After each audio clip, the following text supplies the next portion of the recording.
Allah subhanahu wa ta'ala leur accorde son pardon.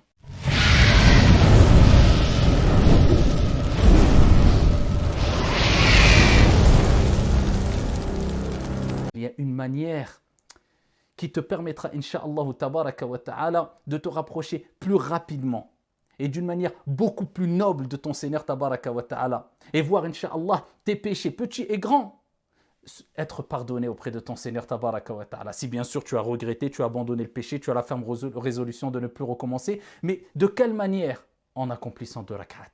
Le prophète sallallahu alayhi wa sallam a dit, toute personne qui accomplit bien au mieux ses ablutions, la condition de faire bien ses ablutions. Tu as commis un péché, tu te dis, bon, je vais faire bien mes ablutions. Voilà ce que dit le prophète alayhi salatu wassalam. Toute personne qui, après avoir commis un péché, accomplit correctement, au mieux, avec excellence ses ablutions, puis fait 2 unités de prière dans la journée, surérogatoire. Mais toi, dans ton intention, c'est de te rapprocher d'Allah avec une œuvre de bien afin que Dieu te pardonne après que tu lui aies demandé pardon.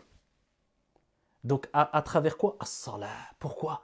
Parce qu'il est toujours bien de précéder ici un acte de faire précéder un acte d'adoration aimé par Allah subhanahu wa ta'ala avant de demander pardon à Allah azza wa jal. Le prophète il me dit, toute personne qui après avoir commis un péché fait ses ablutions avec excellence, ensuite il accomplit 2 prières et ensuite il demande pardon à Allah subhanahu wa ta'ala, Allah lui pardonnera. Allah. C'est pour cela qu'après la prière, ce qui relève de la sunna, dans toutes nos prières obligatoires, qu'est-ce qu'on dit quand on a fini le taslim, assalamu alaykum? On dit 3 fois astaghfirullah, astaghfirullah, astaghfirullah. Parce que c'est le moment le plus propice. C'est un des meilleurs moments pour demander pardon à Dieu, tout simplement parce que tu as fait précéder la demande de pardon par un acte d'adoration qui t'aura purifié, incha'Allah tabaraka wa ta'ala, à savoir l'acte d'adoration le plus important, le plus aimé auprès d'Allah, as-salah, la prière.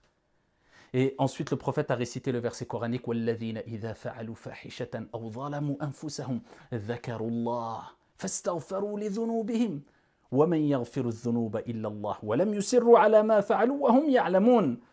Et celles et ceux qui, après avoir commis un péché ou alors avoir porté préjudice à leur propre personne, se souviennent d'Allah subhanahu wa ta'ala et demandent pardon à Allah azza wa jal. فَاسْتَغْفَرُوا لِذُنُوبِهِمْ وَلَمْ يُصِرُّوا عَلَى مَا فَعَلُوا. Allah dit dans le Coran, et qui ne persistent pas sciemment dans ce qu'ils ont commis. Allah subhanahu wa ta'ala leur accorde son pardon. Le prophète sallallahu alayhi wa sallam nous a rappelé que Iblis a dit à Allah subhanahu wa ta'ala, écoute bien, Iblis, Shaitan a reconnu et ne cessera de reconnaître la grandeur et la puissance d'Allah. Et il dit, Iblis, wa izzatika, par ta puissance, ô Allah, je ne cesserai d'égarer tes serviteurs tant que leur âme sera dans leur corps. Tant que leur âme sera dans leur corps.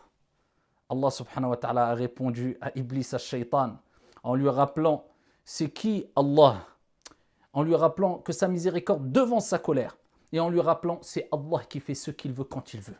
Et personne n'est au-dessus d'Allah, man ala fallahu a'la. Et il dit wa izzati wa jalali, par ma puissance et par ma grandeur, je ne cesserai de leur pardonner tant qu'ils me demanderont pardon. Allahu Akbar. Astaghfirullah wa atubu ilayk. Je demande pardon à Allah et je reviens vers lui. De quelle manière demander pardon à Allah? Ne serait-ce qu'en disant astaghfirullah, sincèrement avec le cœur.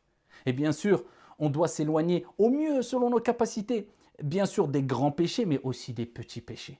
Et dans tous les cas, que tu fasses un grand ou un petit péché, repens-toi auprès d'Allah.